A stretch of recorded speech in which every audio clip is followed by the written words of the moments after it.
नमस्कार साथियों, मैं आपका स्वागत करता हूं।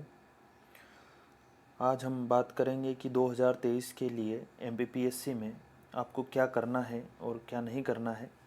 उसकी ये मैंने कुछ पॉइंट्स बनाए हैं, 10 पॉइंट। उसमें बात करते हैं कि क्या क्या करना है अगर एमपीपीएससी 2023 पास करना है तो। सबसे पहला तो बिना ओल्ड ईयर पेपर देखे परीक्षा में आपको नहीं जाना है, इस बात का आपको ध्यान रखना है। दूसरी बात, जितना पढ़ चुके हैं उस पर ही फोकस करना है। जितना हो सके उतना रिवीजन पर ध्यान देना है। जितना हो सके आपने जितना स्टैटिक चीज़ों पर जितनी कमांड कर रखी है उसी पर ध्यान देना है।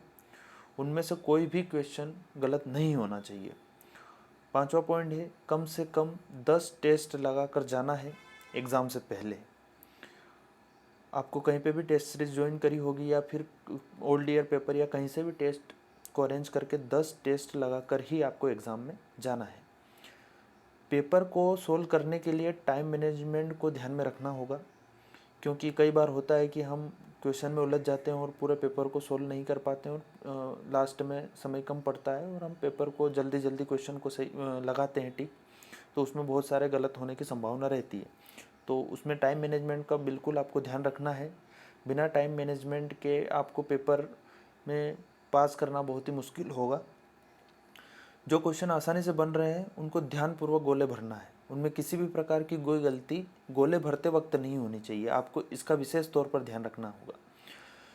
जो क्वेश्चन समझ में नहीं आ रहे या ज़्यादा टफ है उनको सबसे आखिरी में करना है, उन पर ज़्यादा समय खर्च नहीं करना है, नहीं तो फिर आपको पेपर पूरा पढ़ने और सोल्व करने में दिक्कत होगी।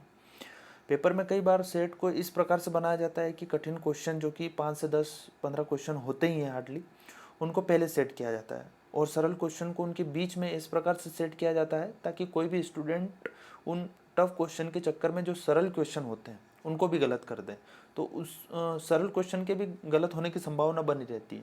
तो टफ क्वेश्चन और सरल क्वेश्चन के बीच में अपने को पहचानना है और उनको उस तरीके से आपको लेना है कि ताकि किसी भी प्रकार से कोई क्वेश्चन गलत नहीं हो। और सबसे लास्ट पॉइंट, अपने ऊपर आत्मविश्वास रखना है। सेल्फ कॉन्फिडेंस के साथ आपको पेपर देना है। पेपर आसानी से किया जा सकता है और आप ये कर सकते हैं। तो थैंक यू।